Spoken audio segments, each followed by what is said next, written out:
Vou pra onde, André? Vai lá pra Paris. Ah, vamos lá. Bom, pessoal, então vamos lá. Essa é a aula 14, tá? É a última aula da apostila 3 que a gente vai ver, tá? A gente vai falar um pouquinho sobre métodos contraceptivos. Então, nas últimas aulas, na verdade, a gente falou sobre o sistema reprodutor masculino e feminino. A gente viu, né, o ciclo de menstruação, de como funciona e tudo mais, né? O ciclo ovariano. E agora a gente vai ver como são os métodos contraceptivos, né? Então, Eu fiz o número 1 da aula 14. Você já fez? Não sei por quê. Tá aqui feita. A número 1. Ah, é muito bom. Você já tá adiantado. Ó, vamos lá. Os métodos contraceptivos são utilizados por pessoas com vida sexual ativa para evitar uma possível gravidez. Existem vários tipos de métodos contraceptivos disponíveis que devem ser escolhidos junto com o médico, que vai avaliar a idade, saúde, frequência das relações sexuais, bem como o planejamento familiar. Há 4 categorias de métodos contraceptivos, como mostra na tabela a seguir. Então, a gente tem alguns métodos que são para mulheres e outros para homens, né? Vamos ver um das mulheres primeiro. Ó. A gente tem lá o método comportamental. Né? É uma tabelinha que eles chamam, né? Uma tabelinha de temperatura basal. Como é que funciona essa tabelinha? Lembra que eu falei para vocês que o ciclo da mulher, geralmente, ele tem um período de 28 dias, e geralmente o período fértil da mulher, que é o período que ela realmente engravida, é próximo do 14º dia, né? Depois de 14 dias. Então, essa tabelinha ela faz justamente isso. Ela vai tentar controlar, através dessa tabelinha, para não ter uma relação sexual próximo desse 14º dia, que é o período fértil dela. Geralmente, essa tabelinha não funciona muito, tá? Geralmente, muitas mulheres que utilizam isso aqui acabam engravidando, porque o ciclo ele é muito diversificado, né? Às vezes, depende do temperamento, do humor da mulher, dos hormônios, né? Tudo isso vai alterar um pouco o ciclo hormonal dela. E essa tabelinha geralmente costuma errar muito. Depois, um outro método que a gente tem é o método de barreira. Então, existe um preservativo feminino, ou femidom, né, que é como se fosse uma camisinha, né, só que é uma camisinha interna para a mulher. Né, ela tem aqui ó, o diafragma, diafragma vaginal, DIU, dispositivo intrauterino, espermicida. O preservativo feminino, ele é como se fosse uma camisinha masculina, só que ele é um pouco maior, e ele é colocado dentro da vagina, né? E ele é como se fosse um preservativo masculino mesmo. Ele vai impedir a passagem, né, dos espermatozoides. Depois a gente tem o método hormonal, né, que vai ser os comprimidos, né? A gente vai ter pílula, pode ser injeção, pode ser implante de adesivo no braço, tem um anticoncepcional mesmo, né, aquele comprimidinho. E depois a gente tem o método cirúrgico, né? No caso das mulheres, a gente vai romper a ligação das tubas uterinas, né, que a gente pode chamar de laqueadura. Né? Rompendo essa ligação, o óvulo não vai passar para o útero, né? Então não vai ter fecundação. No homem, a gente também tem os métodos contraceptivos, né? No caso lá, o método comportamental seria o coito interrompido, ou seja, encerrar a relação sexual antes da ejaculação. Depois o método de barreira é a camisinha, né? Ou a gente pode chamar de códon também, existe a camisinha masculina e a feminina. Método hormonal ainda não existem para o homem, né? Não existe algum remédio, um anticoncepcional para o homem. E o método cirúrgico existe, no caso a vasectomia, que vai ser o corte do ducto para não ter a passagem do espermatozoide. Então são esses os métodos que a gente tem para as mulheres e para os homens, né, de métodos contraceptivos. Então vamos ver cada um deles agora. O método do período seguro ou tabelinha. O método se baseia no fato de que a mulher é fértil somente uns poucos dias durante o seu ciclo mensal, exatamente no período da ovulação. O método do período seguro consiste simplesmente em evitar relações sexuais durante esse período fértil. O restante do mês é seguro, ou seja, a mulher pode ter relações sexuais sem risco de gravidez. Esse método pode ser pouco confiável, porque ele é difícil para a mulher saber exatamente quando o seu período fértil ocorre em cada mês, por inúmeras razões, como, por exemplo, fatores emocionais. Além disso, ela pode ter meios de saber com certeza o dia que o óvulo é liberado pelo ovário, porém a tabelinha pode ser mais confiável se a mulher medir sua temperatura diariamente durante o ciclo mensal. Normalmente a temperatura aumenta durante a ovulação e permanece elevada durante a fase final do ciclo.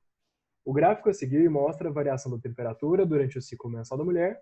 Medindo sua temperatura diária, a mulher pode saber como ocorre o período fértil, que é o método da tabelinha, né? Então, aqui no caso aqui a gente tem um ciclo de 28 dias, E geralmente, próximo desse período aqui da ovulação, que é no 14º dia, a temperatura corporal da mulher ela vai aumentar um pouco. Né? Geralmente, a temperatura basal de uma pessoa é, em média, de 36,5, né? Quando ela está nesse período fértil aqui da ovulação, ela pode chegar até 37, 37,2. Então, se ela medir a temperatura dela, ela vai saber que ela está no período de ovulação, que é o período fértil onde ela não pode ter relação sexual. Mas não é muito seguro, tá? Já vou alertar vocês que esse método da tabelinha é um método que foi muito usado antigamente. Inclusive as igrejas católicas recomendavam esse método, né? Porque algumas igrejas católicas não aceitavam o uso da camisinha, né? Porque eles acreditavam que isso era errado, né? Porque a gente está interrompendo o ciclo da vida, né? E eles recomendavam esse método da tabelinha, né? Para a pessoa ter a relação sexual segura, né? Sem ser nesses períodos da ovulação. Mas isso não é realmente seguro, não funciona direito. Cada mulher tem um ciclo diferente, cada mês o ciclo é diferente, né? Nunca é muito certinho, né? Os hormônios são muito irregulares. Então esse método sempre falhava e as mulheres sempre engravidavam, tá? Isso daqui já é comprovado que não funciona muito bem, não. Depois a gente tem um outro método que chama coito interrompido. É um método onde o homem retira o pênis da vagina da mulher antes que a ejaculação ocorra, né? Antes do ato sexual, ou seja, seria o ato sexual interrompido. Esse método é pouco confiável também, pois os espermatozoides podem escapar para dentro da vagina antes da ejaculação. Então esse método do coito interrompido também não é muito confiável, tá? Antes mesmo de ter ejaculação, pode ser que escape alguns espermatozoides para o canal vaginal. E, consequentemente, a mulher pode ficar grávida com isso. Já a pílula anticoncepcional é o método mais seguro, tá? A gente vai ver ela agora, ó. As pílulas anticoncepcionais contêm uma mistura de estrógenos e progesterona, que são os hormônios femininos, que inibe a ovulação. A mulher necessita tomar uma pílula diariamente por 21 dias, então parar por 7 dias, que é o tempo no qual ocorre a menstruação. A menos que a mulher esqueça de tomar a pílula, ela representa um método contraceptivo bastante confiável.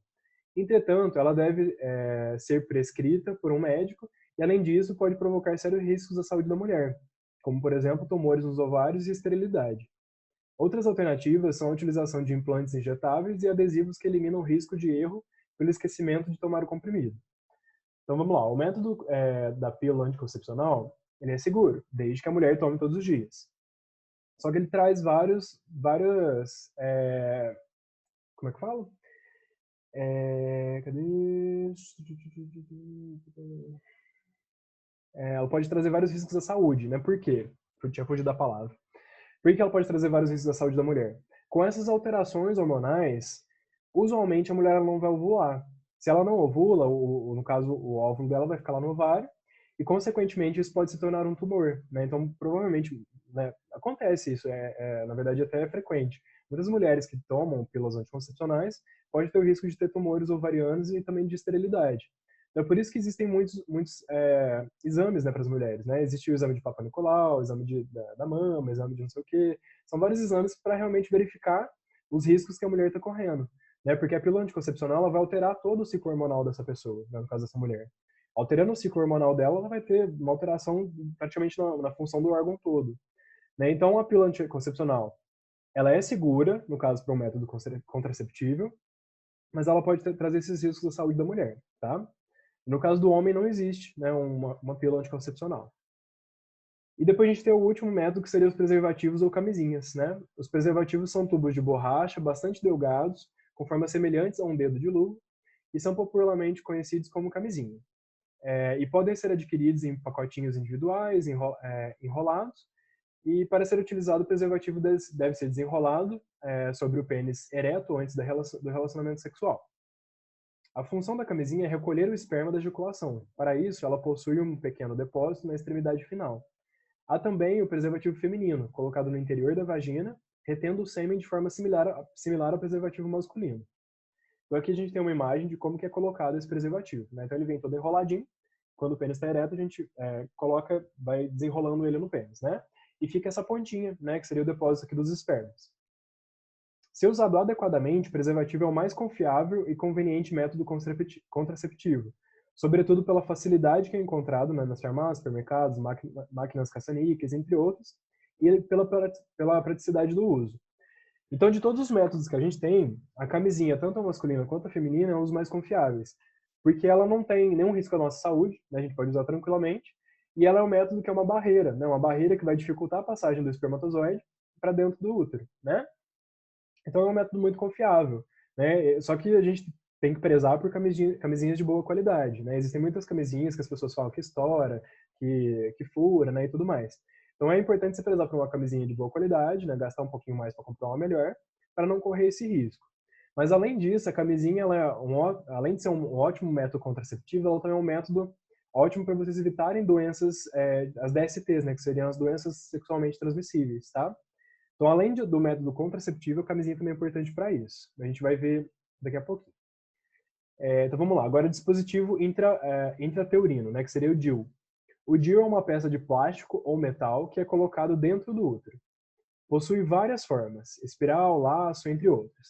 É colocado dentro do útero por um médico e permanece até quando a mulher quiser que seja tirado, né, dentro do prazo estabelecido pelo médico. Ocasionalmente, pode ocorrer efeitos colaterais. Assim, esse método não é aconselhável para todas as mulheres.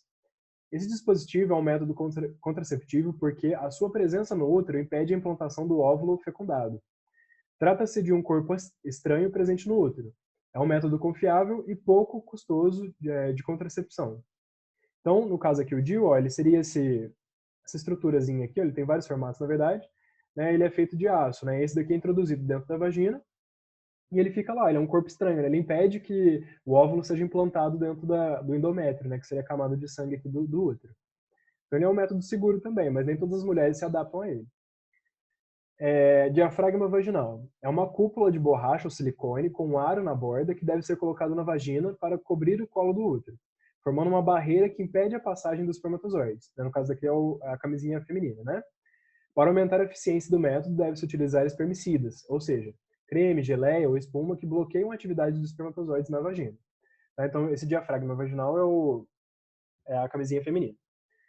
Depois, no homem, a gente tem a vasectomia. Né? Esse método é realizado através de uma pequena cirurgia em que os canais deferentes do homem são cortados e amarrados. Assim, os espermatozoides não são liberados na ejaculação. A vasectomia não afeta a relação sexual nem a ejaculação. Isso porque a maior parte do fluido eliminado pelo pênis provém das glândulas e não dos testículos. Então, a vasectomia, a gente vai fazer um corte no canal deferente, né, bem próximo aqui do testículo, e isso vai impedir que o espermatozoide passe, né, pelo canal até ser ejaculado. Né? Então, esse aqui é um método muito seguro, né? Ele impede definitivamente da pessoa ter filhos. Né? Inclusive, é um método definitivo. Não tem como a gente reatar novamente esses canal aqui, é muito raro.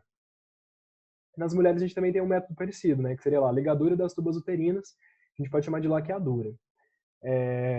As tubas uterinas ou ovidutos da mulher são cortados e amarrados. Esse processo impede a passagem de espermatozoides em busca do óvulo e do óvulo em direção ao útero. Esterilização é o mais confiável método de contracepção tanto para o homem quanto para a mulher.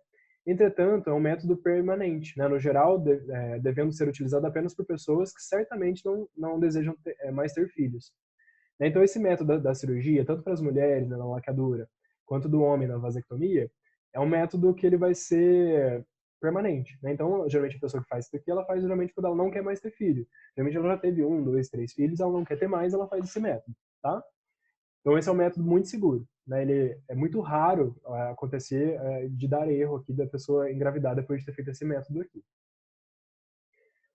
Agora, doenças sexualmente transmissíveis, né? As DSTs. Algumas doenças, como por exemplo a sífilis, a herpes, o HIV, a gonorreia, passam de uma pessoa para outra através da relação sexual. São denominadas doenças sexualmente transmissíveis, ou DSTs, ou doenças venéreas. A seguir são listadas algumas medidas profiláticas contra a DST, ou seja, medidas que a gente pode tomar para evitar de conseguir essa doença. Então a gente pode lá usar o preservativo, que é tanto o preservativo feminino quanto o masculino. Ele vai impedir o contato direto, né, dos órgãos sexuais, então ele impede a passagem das doenças. Evitar a promiscuidade sexual, ou seja, evitar ter relações sexuais com vários parceiros diferentes. Tratar as pessoas que já têm essas doenças, né, é muito importante. Se a gente trata essas doenças, elas não vão passar para outras pessoas. O exame dos genitais no momento do banho. Então, isso é importante. No momento do banho, é importante a gente examinar os nossos genitais para verificar se tem alguma coisa diferente, se tem uma mancha, se tem, sei lá, se está vermelho, se tem alguma coisa diferente, né? Se tem alguma coisa diferente na nossa parte genital, pode ser que a gente tenha algum tipo de doença. Consultas periódicas ao ginecologista, no caso das mulheres. e consultas a profissionais especializados, que seria o urologista no caso de infecções suspeitas pelos homens, né? Então, o médico da mulher, que vai examinar a parte genital, é o ginecologista, e do homem é o urologista. A gente tem que também evitar a automedicação, né? Por exemplo, a gente, igual eu falei para vocês, exame genital no momento do banho. Analisou lá o pênis, viu que tem alguma manchinha diferente no pênis. Eu não vou lá sozinho tomar um medicamento, porque eu não sei o que eu tenho, né? Eu tenho que ir no médico, para o médico passar a medicação correta. E outra coisa importante é obter informações com os pais, professores, médicos, entre outros, né? Sim, mais especificamente com os pais. É importante ter esse tipo de conversa com os pais, né?